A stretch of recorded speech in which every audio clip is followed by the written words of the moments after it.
know most of you here, but for those who don't know me, I'm Marion Bishop, president of the... Stole my That's Milo, vice president. We're always looking for more people. And Anita's our treasurer, and we're always looking for more people who would like to step up and either replace us or One help of these us. days we'll organize this Yeah. group a little better, but we keep threatening that. But anyways, we do manage these monthly meetings, and we do manage the Christmas bird count and some other extracurricular activities. And thank you so much, the two of you. Oh, you're welcome. Talks and doing this every year. Yeah, it's You can't do it now. So anyways, before we start Milo's presentation tonight, I did want to mention that we are hoping to make a donation towards the purchase of the Carbon Mountain property, which is owned by this Korean coal company and Chugach Alaska Corporation. Both have made it clear that they are willing to sell their 700,000 acres, and so the feds will come in with a match, but there needs to be some private funds raised, and so we're hoping to make it be just a token contribution, but it's very important that there be local support for that. So our target is $500, and we've actually applied for a grant through Alaska Audubon for that, so I'll know on that pretty soon. So if any of you are interested in contributing to, contact EAC Preservation Council, and they can give you the details, but the money doesn't go to them, it goes to the Gifford Pinchot Institute for Conservation, and if this land deal does not happen, for some reason, the money literally gets returned to you. So, but it's very exciting, this idea of putting to rest so that we wouldn't see mountaintop removal for coal out there on the east end of the delta there. So, so we're very hopeful that happens, and like I said, we want to make a contribution for that. The next meeting next month is January what? I don't I know. don't have the date. Do you know that? Well, which one's on one?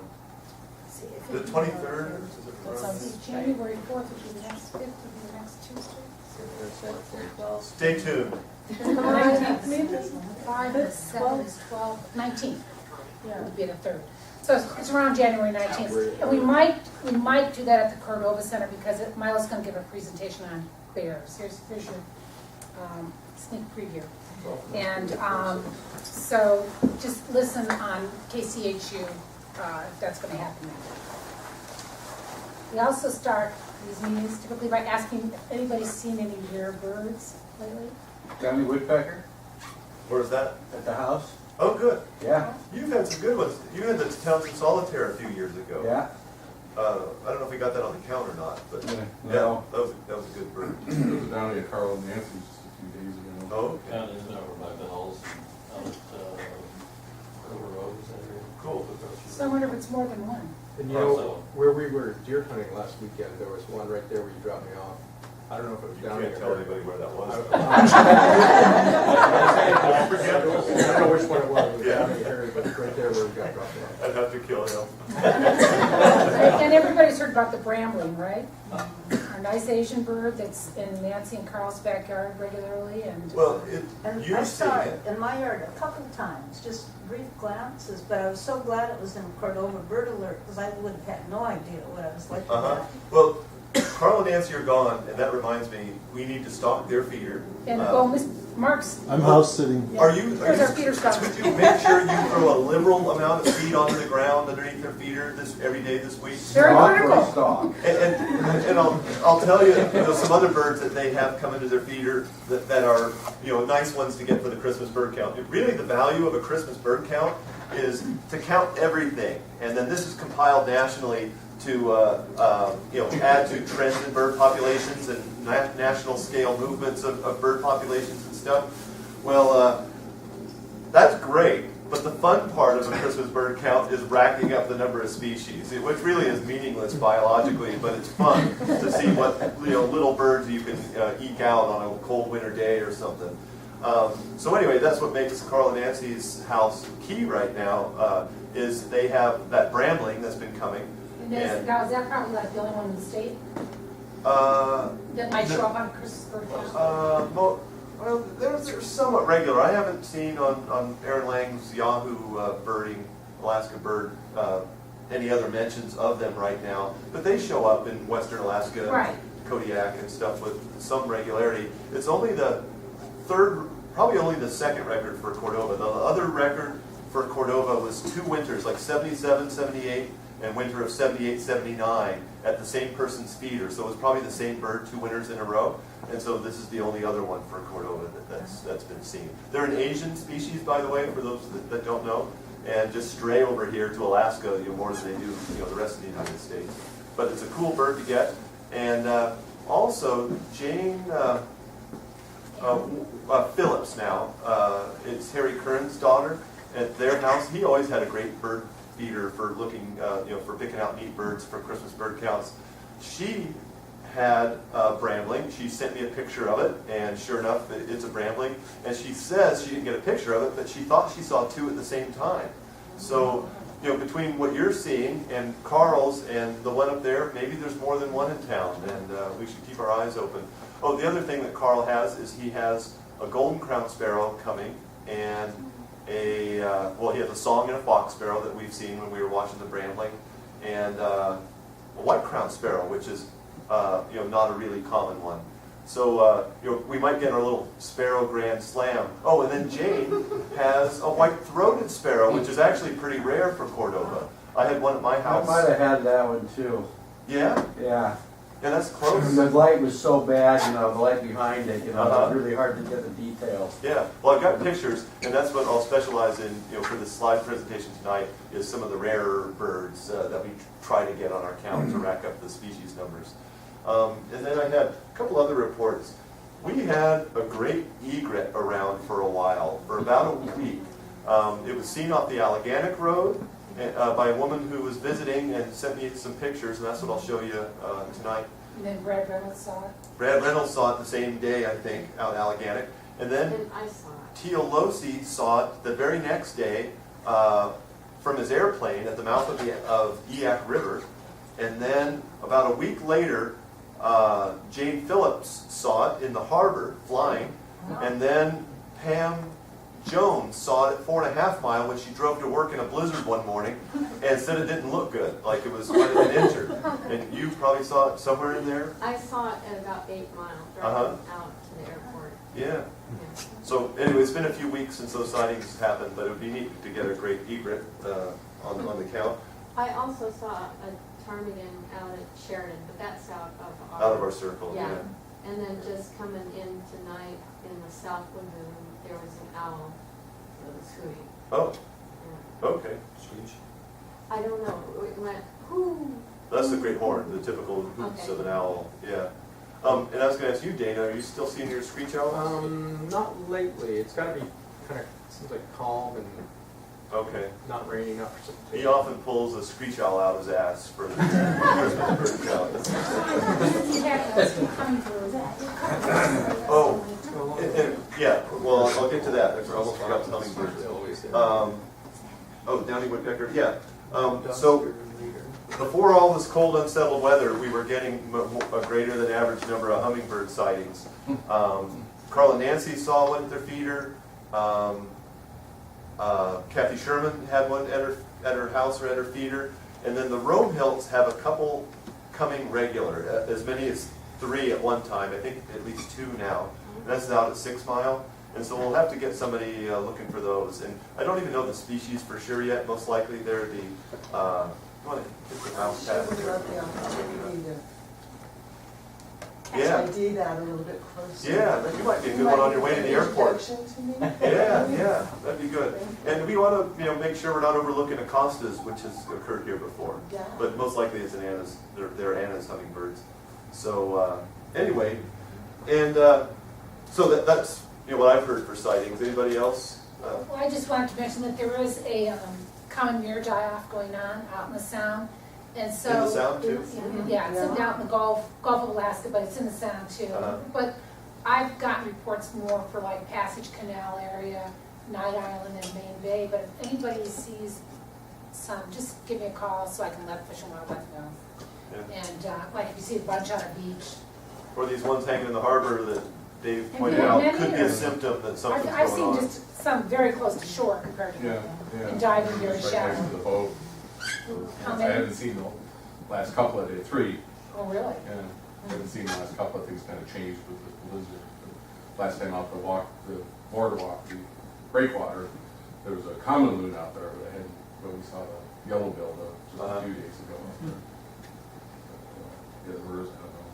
Yeah, it was only recently out the western sound. It was all summer long and fall. There weren't any MERS in the sound. Mhm. Seemed dead, but out in the Gulf, Kanishak Bay, Keshnak Bay. Yeah, so it'll be something to watch I here. guess Well, something interesting, we brought our sailboat up from Port Townsend in September, and the most common bird we saw, all the way from Port Townsend, all through, Inside Passage, everywhere, was a common mirror. I'd never seen them.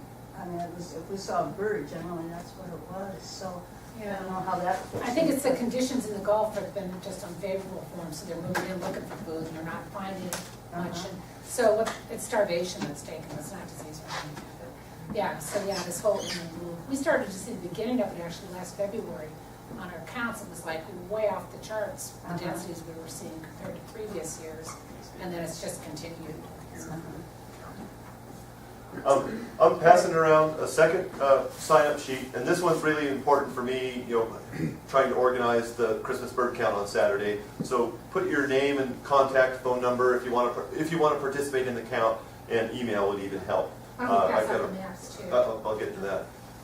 I got to register people online, and I try to hide all the technical stuff from the participants. You probably don't know this all goes on, but I get you guys registered online, and that goes into the effort. This is analyzed scientifically, by National Audubon when all the results are submitted, and they need to know how many people were out looking. And so I got your name, and then it used to be that you got sent the write-up, the national write-up for the count as a result of me getting your stuff in there.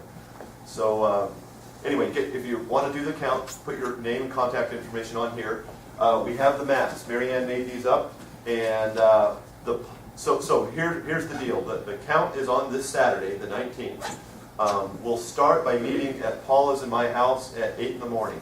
And Mary Ann made a map to our house. We're past the Powder House, 4/10 of a mile. Turn right up the hill. There's no street signs or anything. And then you make a hard left when you go about 50 yards up the hill. And I think this will capture that.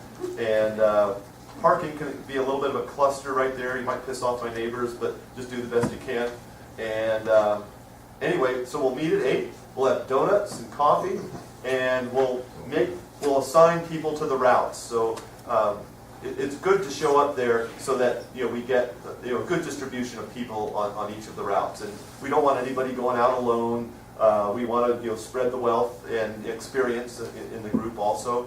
And that's what makes it fun, is that each of these routes, it's just a nice social day in the field also. So the routes will, among themselves, decide when they're going to meet, because it doesn't get light for a while, and head out in the field, and how many hours they'll go out and do things. They'll kind of coordinate all that themselves, each route. And then it gets dark, and at 6 o'clock we'll meet at Mary Ann's, and here's directions to her house. And there's a potluck, and so we'll have dinner, and then bring a dish. And then we'll compile the results, and then I enter all those into the computer. It gets all sent in to National. It's a neat event. Liquor counts as a dish, right? No, it doesn't. But bring your own. How about you bring them, Pete? Bring a salad. So just a little bit more about the count. It happens on Saturday, but and on Saturdays when we count the tally, the counts of all the individual species, 500 siskins or 10 robins or whatever. That's when we tally. Or I'm sorry, every route counts all the species and numbers of each species on that day. But there's something called Count Week that starts 3 days before the count and goes 3 days after. So tomorrow starts Count Week, and we can count species, not the numbers of individuals, but the species. And if we don't get a chickadee, a chestnut-back chickadee on Saturday, but we get one tomorrow, then that goes to our species total, and that's the fun one, is racking up that species total to see, the kind of diversity that's around. So, Do we just report to us too on that? yeah, you could do it on the, there's a Facebook page that Drew Lindo started a few years ago. Cordova Bird Alert on Facebook is a good place to put sightings like that. I'll see those. Or call me or email me. And I should have, did my contact? Yeah. You have my phone number here, my home phone. You could call me there. Or email me milosPhotos@yahoo.com. So let me know about, and don't worry if you think it's common or whatever. We'll just start documenting this stuff because you never know what we're going to miss. We sometimes can't come up with a chickadee or a winter wren, a Pacific wren. Some of the fairly obvious birds on that given day, especially if the weather's crappy, are hard to get. So with that, I'll start this.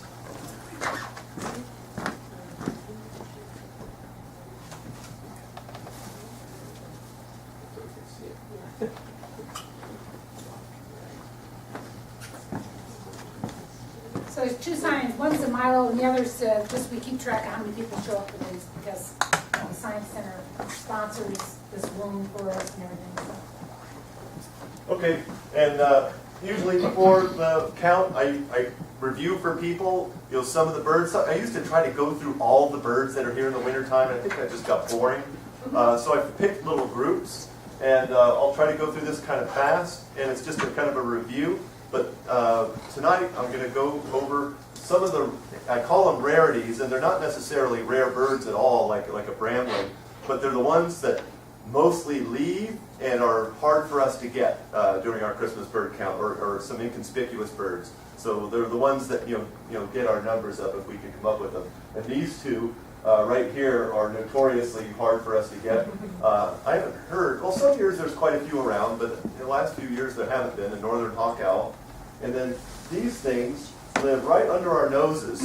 I think right on Dana's trail to his house, or Michelle, you too. You probably are walking underneath them all the time, but they're living up in the spruce trees in the wintertime, and they're just kind of hard to find. But spruce grouse is a tough one for us to get. So anyway, I'm going to go kind of in the order of a bird book. Some of the, and since this is a refresher, I don't want to tell you all what everything is. So scream it out if someone in the group knows it, even if one person does it all the time. Redneck grebe, good. So redneck grebe is one that's a little bit hard to get on saltwater. We typically pick up. I've seen one in the last week in the harbor. Oh, good. As well as a hargrave too. Yeah. I've noticed Harbor's several. this year. Probably has a lot of bait in it. And there's 4 loons, and oftentimes, most of the time, we get all 4 North American loon species on our count. You know which one this is? Yellow-billed loon, yes. It's the largest. It has a relatively massive bill that's only pale yellow in wintertime, but they often have a hint of a spot back here. And you've seen those recently, right, Dave? Yeah. And this is the hardest loon for us to get. Red-throated. Yeah, red-throated loon. And winter plumage looks like this, with kind of they're the smallest loon, and they have this relatively short bill and a speckled back like this, and just kind of inconspicuous, usually not in groups. That's the easiest one to overlook, and hardest one for us to get, I think. I get them in a flying. Oh yeah. Better than because they're oh yeah. Oh, the way they hold their neck down low? Hold their neck. Right. And Melissa, you know them from field camp. In the summertime, they're quite common in that. 2.5 weeks ago, I think, in the town. Oh, What's the deal with the neck? Well, most of the loons, when they're flying, the body and the neck are pretty straight, and the red-throated, it just dips down. Instead of going straight out from the body, it just takes this little dip. So the head and the neck are hanging down from the body. Oh, good. That's for the red-throated. Black Brant, we had one of these hanging around a few winters ago. This over by Hippie Cove, I think, is where we had it. And then No, this is a tough one. Oh, Tufted duck. oh, is that the deal? For several years, we probably had the same tufted duck hanging out on Eak Lake. When you found a big flock of scaup, a tufted duck, and I borrowed this one off the web. This guy named Tim Zarowski let me use some of his pictures. They look a lot like a scaup, but they have this little plume on the back of their head, and they got pretty distinct black and white, marking on their back. More distinctly black and white than scaup are. And Aaron, I didn't credit him on this one. Aaron Lang, who used to live here, in fact, let me use quite a few of his pictures for this presentation. And this is on Eak Lake when the thing was hanging around. He likes this picture, and I had to stare at it for a long time to pick that thing out. But you can see the little plume right there. And it doesn't give you that black and white back like I use to pick it out in a flock like this. But anyway, he likes this picture. And if you see a big flock of scaup, comb through it and try to pick out that tufted duck. That might be among them. And it used to be regular. This is his picture, but it's from Altiolutions or somewhere. ADAC maybe. So this wasn't from Cordova, but this is how you might see a pair looking like this. And I took this picture in Florida, not here, but we do get this species here. And when you see a hooded merganser with the plume up, they're spectacular. They are a really neat duck. More often, you might see them like this. There's a male and a female, and the female's not nearly as showy, and most of the time the female has its crest down like that, or the male does. This is Aaron Lang's picture on Eak River, I think. It's from Cordova for sure. And there's 3 females with a male, as you might see them here when they show up. They're inconspicuous. They like forested, open bodies of water like the Eak River or the Powder Creek arm of Eak Lake. We ended off a bird pile one winter. Is that right? Quite a few years ago. Oh, okay. In salt water? Yeah. Oh, cool. And I'm not sure where we got, this looks titled, but here's 2 of them right here. 2 females, it looks like. Smallest of them are again. Okay. So, And here's our great egret. And I'm blanking. Terry Hoyt, I think was the woman's name, that was visiting, and I think her husband works in town or is doing construction or something. She sent me these pictures, and this is off the Alleganic Road. Sure enough, there's a great egret, even this poor quality picture. And this one, you can't really mistake it for anything else. And I think this is with her cell phone. She took a picture of the picture on the back of her camera and then emailed it to me. Peregrine Falcon, and this kind of just represents any of the raptors. Other than bald eagles, it's hard for us to get very many. Sometimes we get a merlin or a sharp shin, but a peregrine, has happened on the count before. we have goshawks? Yes, we sometimes get goshawks on the count. Sometimes they're hanging around. Meadow, have you had them at your around your chicken? Chicken out there. Chicken's out. Let's meet 'em in. The goshawk that I had eating my chickens a few years in a row was coming in like February, Oh yeah. late February or maybe early March. But now I have netted the entire top of my chicken yard, Oh, so darn. I'm sorry to say I am no longer a Cut 'em off? goshawk feeding station. Well, call us. That would be a great contribution to the count, is if you could see your goshawk. Let's stick a couple out. Okay, this is aimed at Dave, Janka, and myself. We do the 2 water routes, and I'll show you the count circle and the routes at the end of the presentation. We sometimes see flocks of shorebirds, and they're usually rock sandpipers. But actually, Pete is a birding mentor of mine, taught me something neat about these flocks of rock sandpipers.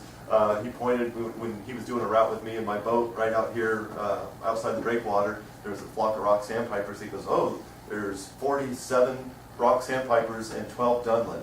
And I go, "Bullshit!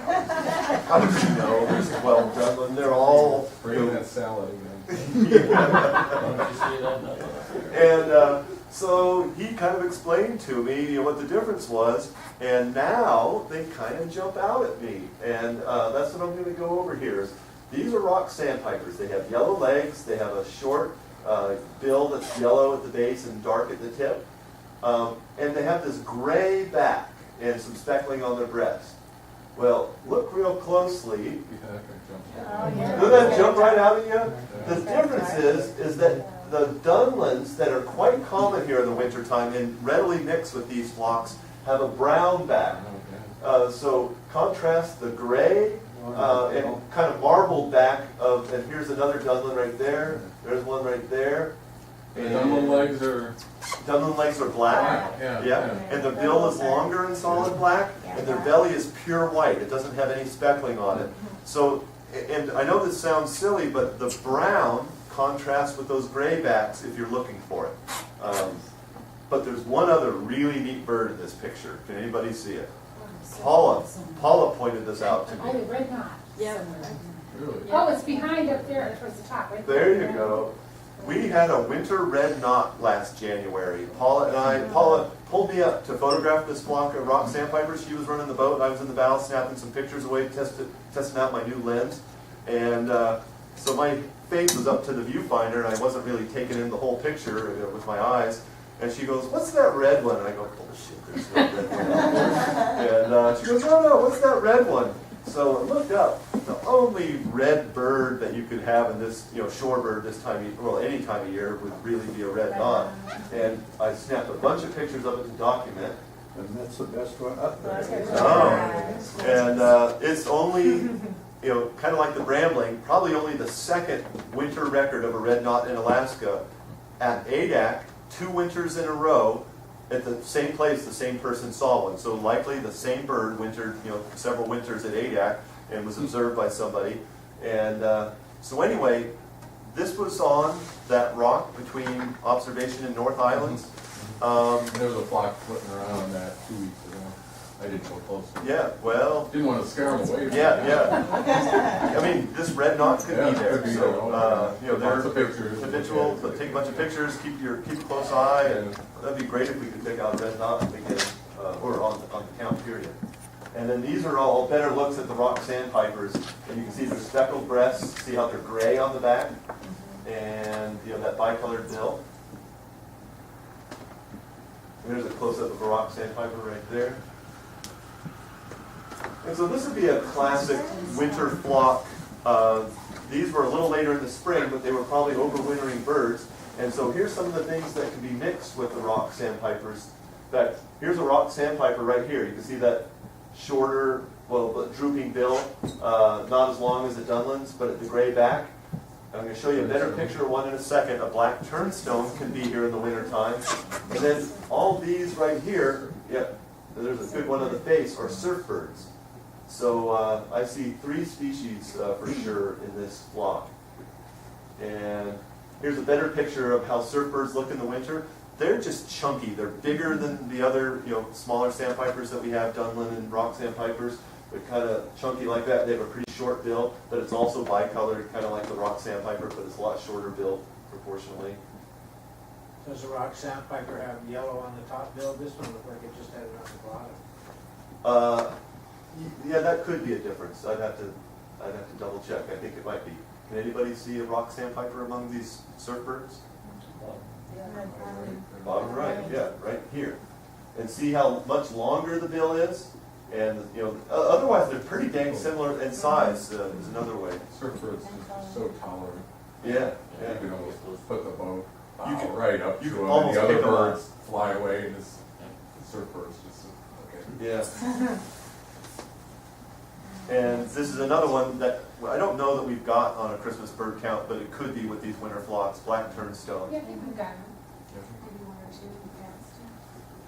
2 And there one is, and you can pick out the face of a rock sandpiper right here. I think that's what this is here too. Anyway, that's kind of realistic views of how you see these winter flocks. Dana, you had one of these on your trail Yeah. recently, A few months ago. and they are probably a few around most winters, especially milder winters. And where you would find them are when there's a little trickle that doesn't freeze. One place that Aaron Lang used to find them was across from the swimming Around the swimming pool. Yeah, around the Oh, okay. Well, it used to be the video store, across from C1 and Andy's house. That little trickle, and that's one weird place where they have hung out. I'll bet you there's the Hospital Pond, the north side of it, there's always a little seep in there. If people, put effort, that would probably be the type of place that But might. what is it? I'm sorry, Snipe. snipe. Wilson snipe. Some of us don't know anything. Yeah, I'm sorry. Yeah, no dumb questions. Anyway, Wilson snipe. We have lots of them in the summertime, and most of them leave, but there's oftentimes a few individuals that stick around. Now, this isn't a rarity, but I put it in here for contrast. Glaucous winged gull.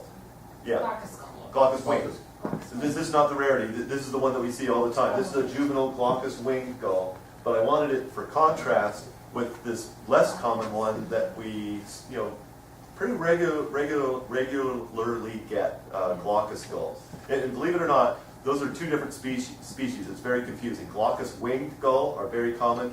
Glaucous gulls are more of an Arctic bird, and we just get small numbers, and they're usually just these second-year birds that have a paler back and this strongly bicolored bill, which contrasts with the juvenile. This is the most confusing plumage of the glaucous winged gull, has a solid black bill, and they're a little darker. And here's another one. But they're right on the docks, and they'll be perched with the other gulls that are around. This one, anybody? No? Slatyback gull. Yeah. We've got them on the count before. I haven't heard any reports for a couple of years of any hanging around, but that's one that we've got. Slatyback gull. That's actually a Eurasian species that strays over here, but with some regularity. Northern hawk owl, they're fun when we have around. Usually out on the delta.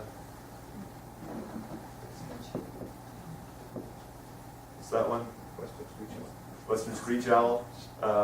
That's the one that Dana pulls out of his once in a while.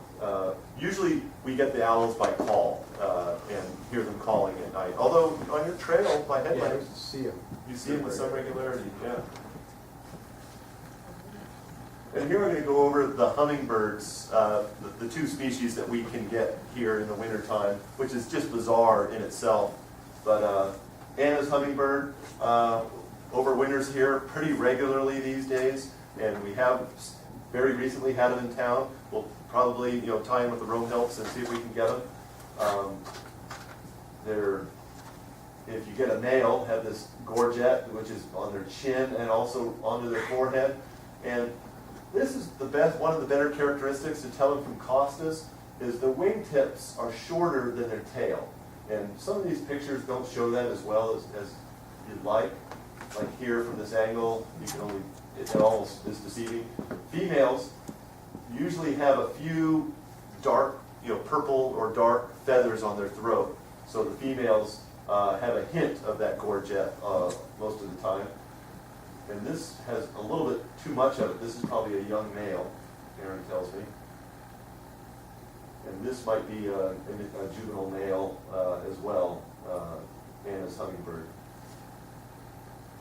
And then here's one, and you can't really tell wing length from this view right here, but this is an Anna's female. You can see that dark feathers on the throat. And this is the one we had at Steen's. I took this picture a couple of years ago, that spent the winter there. We got it on our account. Is that last year or year before? One of those. It's 2 years ago.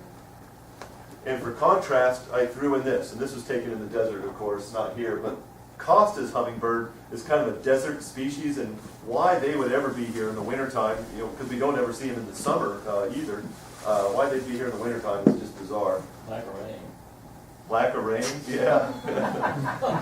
But one of the better, or some of the characteristics to look for is, first of all, if it's a full-on male, this gorget really extends onto the sides like this.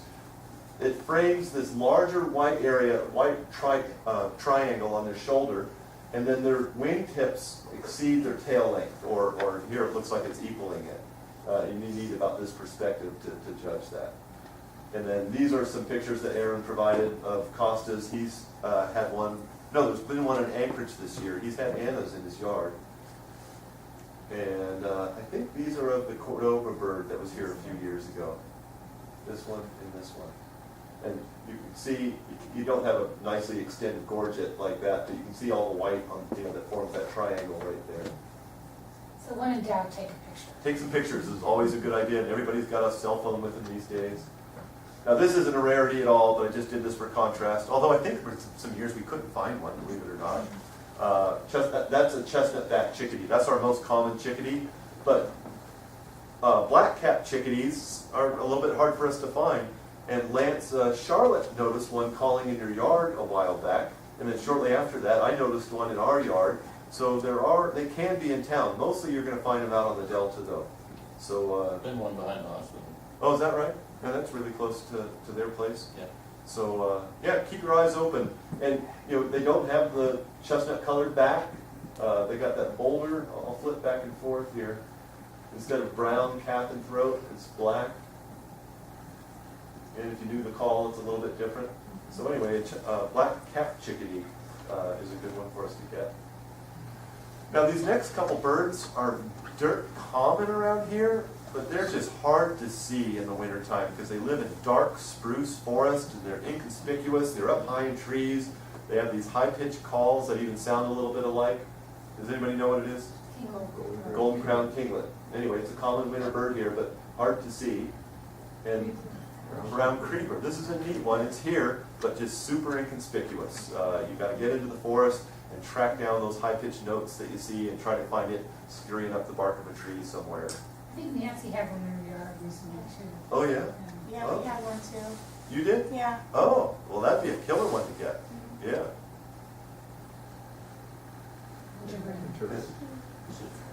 Pacific Wren now. They've changed the name, so these are Pacific Wrens now. I have a hard time switching after calling them one thing for my whole life. They're here most winters, some years more than others, but they're inconspicuous. They're sometimes hard for us to get. We try pretty hard, and I think I've heard numerous people tell me they've heard them calling recently. So I think. Yeah. Yeah. Well, starting tomorrow, let me know, and we'll try to get on at least for count week. Waxwings are uncommon in Cordova, but Lance, you saw one not too long ago, right? Four. Oh, I never got the number from you. So if there's any berry trees left in town, like around the hospital or Bocce's, your place, do you have berries still? Or are they gone? They're pretty much gone. Yeah, that's where these, in fact, several birds that I'm going to show, are attracted to mountain ash trees. Bohemian Waxwing is one. Cedar Waxwing, this is Aaron's photo of an immature cedar. I didn't get a picture of an adult, but we can rarely get a cedar. They really shouldn't be here. They're more of a lower 48 bird, but they have been seen in Alaska. This one, anybody? It's a little tricky. It looks like a bluebird. Blackbird, rusty blackbird. Yeah, rusty blackbird. We have gotten those on our counts before. They're super inconspicuous, but undoubtedly there's some around. And then Aaron provided this picture of one that's probably a little bit more typical or a little more recognizable in this picture. In boggy, timbered areas, like just around the airport is where we picked them up. I even had them across from the residents' houses. I think before, it wasn't during the count, but in the wintertime I saw one there. Yeah, these guys are around, but sometimes you miss them. Anyway, I was photographing an otter in the harbor last winter, and I watched this thing dive into the water, come up with a sculpin, and just choke it. Or at least try to choke it down. One in the harbor just a couple of days ago. Yeah? Good. Okay. Well, keep your eyes open. Has anybody seen any robins? As of a few weeks ago, there were some on the way up to the ski hill, kind of by Kristen Carpenter's and the Bodie's house. On a couple different days, I heard it calling as I drove by. And again, they're attracted to mountain ash trees, and so is this one. Last year we had a record on the count, the record count of berry thrushes, and they wintered here in huge numbers, but they are definitely not around this year like last year. And normally they're inconspicuous and kind of hard one to find. And this is what Bocce's had at their house a few years ago, Townsend Solitaire. This kind of a drab gray bird with this white, conspicuous white eye ring is how you pick it out. White undertail. And white outer tail feathers. Yeah. How big are those? 2/3 the size of a robin, maybe. Does that sound right? Yeah, they're slimmer. And slimmer, yeah, much more slender than a robin. Like bluebird size, if you can remember bluebirds. Okay, now this is your sparrow primer, and these are the last few that I'll go through. Song sparrows was what this one is. We have them every winter. The breakwater is a really good place out by the burn pile and places like that. But anywhere there's good rocky or brushy cover, oftentimes you can find a song sparrow in the wintertime. Fox sparrow is one step harder to find, but they're pretty consistent for us, and they have a more solid brown back and a little bit thicker bill. Song sparrow, for a seed eater, has actually kind of a thin bill. Maybe that's not the best angle for seeing it. They can look a lot alike. Song sparrows have a little more streaking on the back, whereas the fox sparrows get this plainer black or brown back. But actually, Carl and Nancy right now have the interior race of fox sparrow at their feeder that's more rusty reddish like this. So if you want to contrast the two, this guy's more brown or dark brown, and these guys are quite reddish. But anyway, Carl and Nancy at their feeder where the brambling is have one of these interior fox sparrows. And they also have a golden crown. And this is nothing like how they look in the summertime, but there's various degrees of a yellow wash on their forehead. And sometimes it's less conspicuous than this. But they're kind of a big and fat sparrow. And look how patterned their back is. So this is a good one. Harry Curran, where Jane Phillips is living now, often had them at their feeder. And Carl and Nancy have one coming to their feeder right now. So that's part of our Sparrow Grand Slam that we hope to get. And then this is what a white-crowned sparrow looks like in the summertime. I just threw this in there. Look at that yellow beak. Well, in the wintertime, they look like this. And that's actually a pretty well-defined crown. This might look a little more, but look at that. They still have that yellow bill. In all these plumages. So white crown sparrow, Carl and Nancy have one of these, and that's very inconspicuous or rare one for us to get. And then Jane Phillips has had one of these at her house this year, and this might be only the second for our Christmas or for winter record, or maybe there's a couple more, but not many more. And they have, you can still pick it out, that white throat, and I got several pictures of them here. Aaron provided me with several. Alaska winter records. Some of these are from Homer, where he lives now. This is the one that I had in my backyard by the residents' houses several years ago. And this is the one Jane Werner has in her yard right now, or recently, or Jane Phillips that she sent me. And you can see that there's that hint of the yellow lore, but also the white throat. So white-throated sparrow is a really good one for us. I don't think we've ever had this on our Christmas bird count, but out the Power Creek Road, I saw a tree sparrow several years ago. That would be a good one for us to get, but they mostly just don't pass through here even. Have you ever seen tree sparrows here? Not in the winter. Yeah. White outer tail feathers. On these two? Yeah. Okay. And then Aaron Lang picked this up. There's a value to having really, really good birders living in town. You pick up stuff that no one else would have got. Up by near Harry Curran's old house, but I think it was around the corner by RJ and the Kopcheks at Barclay's house, is a purple finch, a female purple finch, and only he would have picked this up. It's not a very good picture.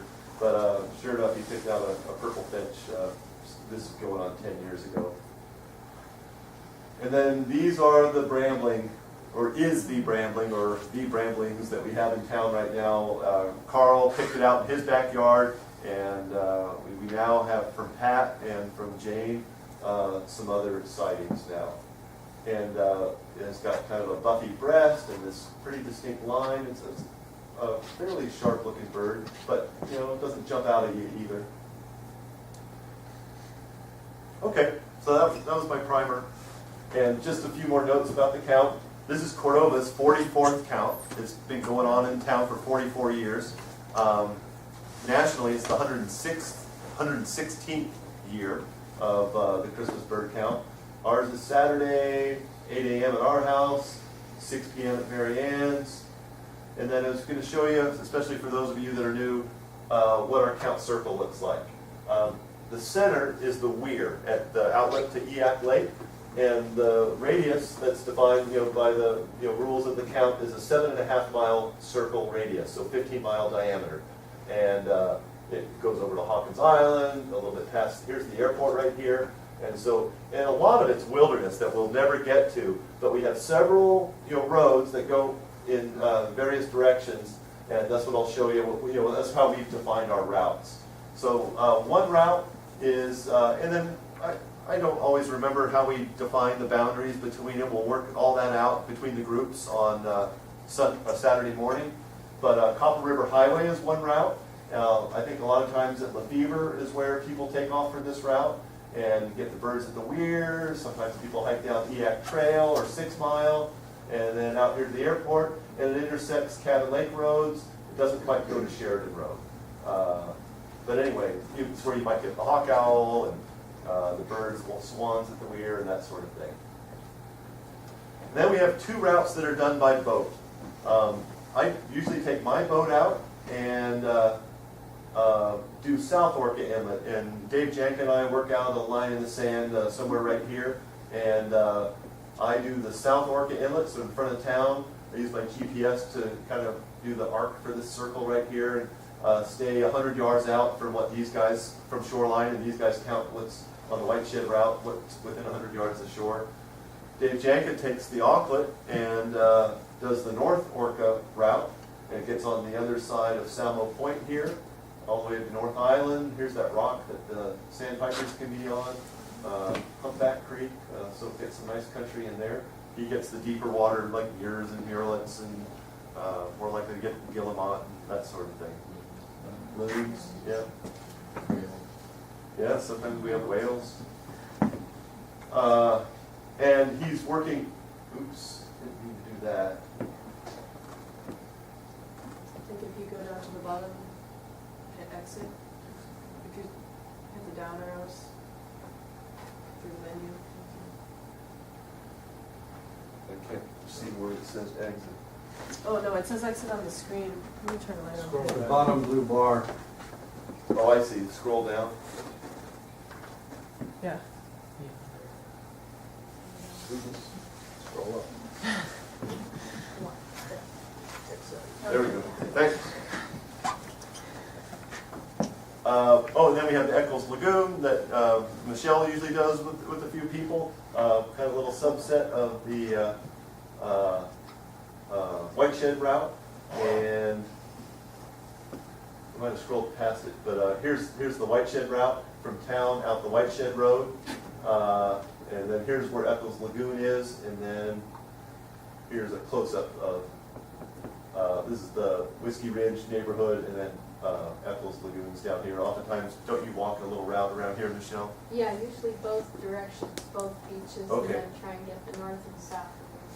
She'll walk the beach out here and Then up in the cover woods. some of this area right here.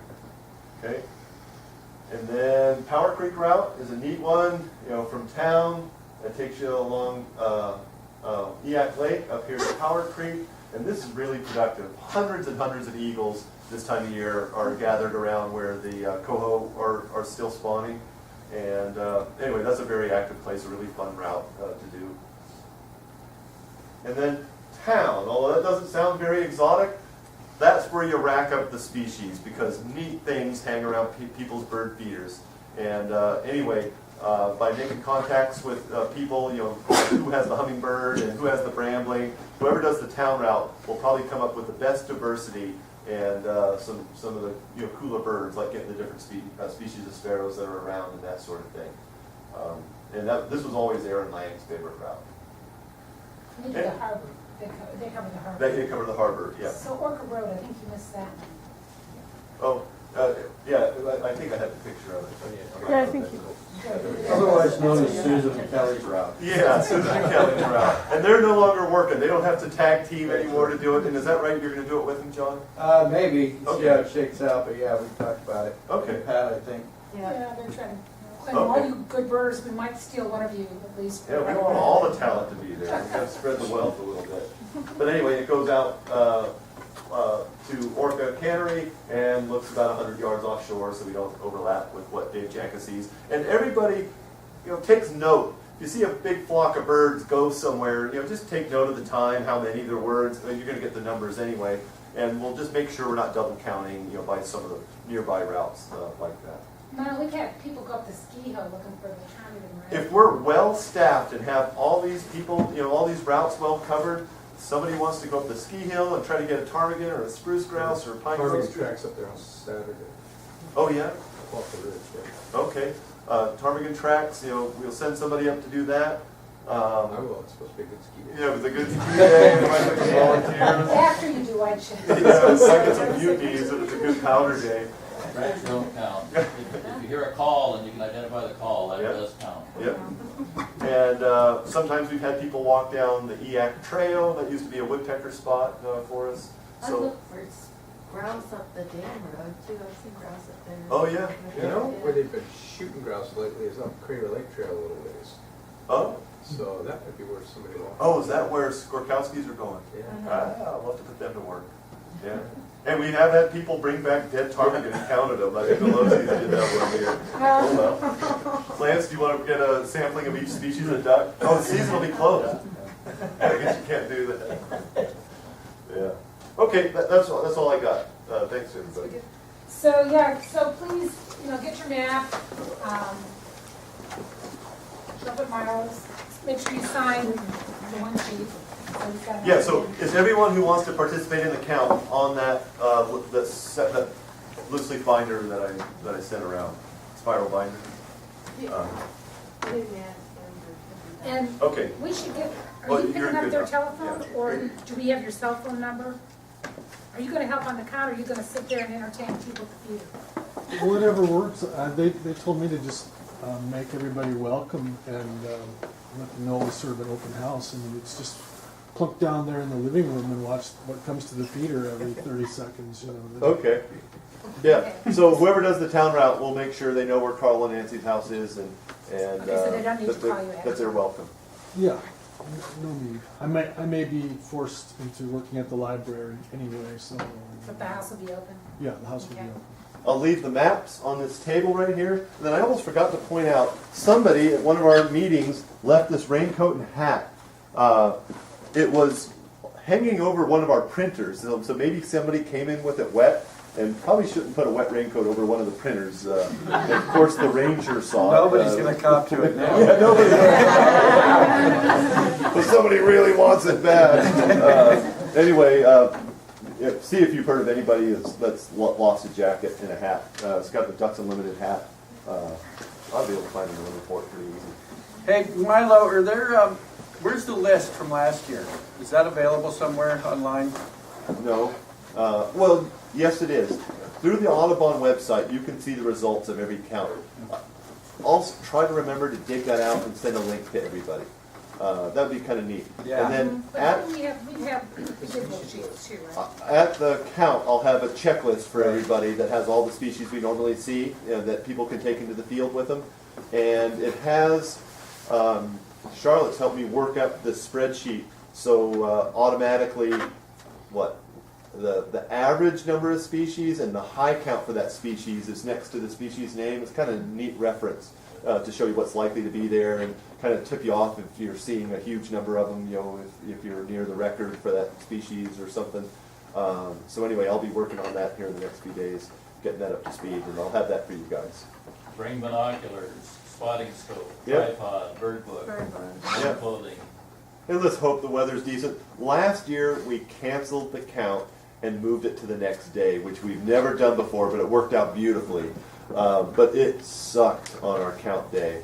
And anyway, it was a good We're all move. leaving town on the next day. Paula and I leave town on I Sunday, leave so town Sunday. so it might not be an option for us this year. So we might have to just let it ride, whatever Or it's do, doing. if we have to, January, I guess we could do it. Yeah, the count window starts December 14th, and it goes till January 4th or something. I forget the end date. It's set, the window that this count can take place in. And if it was really hurting, we could consider that option, but we'll try not to. So Milo, remind me, so tomorrow, the feeder stuff starts, species Count counts? week Right. starts. Starts tomorrow, at what time? Midnight Midnight tonight. tonight. Midnight tonight? Yeah. So start looking for your screen channel. Yeah. Yeah. And just to let everybody know, I always record all the lectures, but it goes onto our website, so if anyone wants to go back over some of those distinctions between species, it'll be on the Prince William Sound website, Prince William Sound Science Center, wssc.org, and then you go to Educate, Community Engagement Lecture Series. And everyone who wants to do the count got on here? I need Good. to put my- Okay. All right. Thanks, everybody. Thanks, Milo. See y'all soon.